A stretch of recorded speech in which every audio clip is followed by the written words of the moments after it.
surgeon should be aware that he may have to actually come back again to transplant a patient a second time, given the fact that there might be ongoing hair loss. I think nobody should really completely deplete the available donor area, perhaps in one sitting. You should be forward thinking.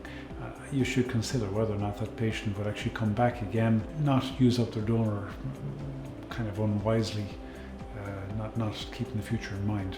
I would normally decide based on the area of the actual recipient area itself. I would work out in square centimeters. For instance, if this area is perhaps 30 to 40 square centimeters, I would decide how many grafts per square centimeter I actually want, and again, what type of grafts. From that, then I'd calculate how many grafts I thought I needed to do this procedure.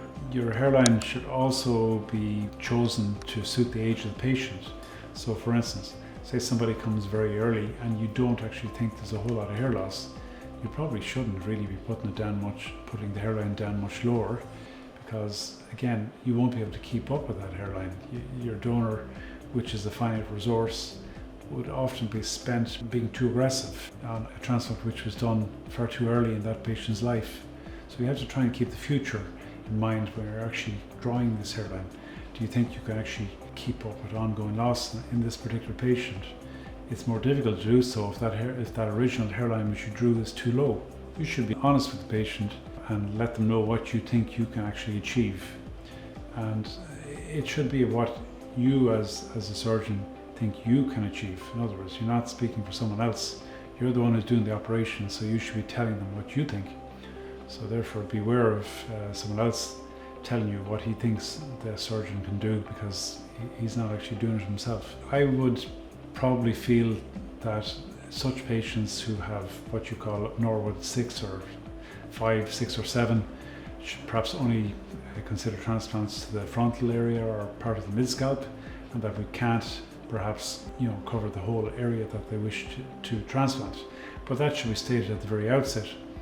There are some patients, for instance, whose lateral humps on the side of the head are actually not well conserved, and those patients are very difficult to transplant, because you might actually get disconnection between the frontal and temporal hairlines.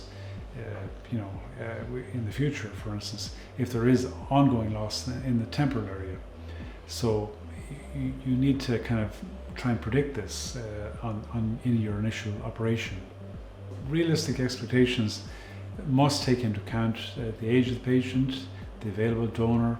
It must take into account whether or not there's ongoing hair loss, whether or not the patient is actually willing to take medication. It must take into account what kind of grafts you have in the actual donor, the density of the donor area, the actual volume within each graft. All of these factors are important.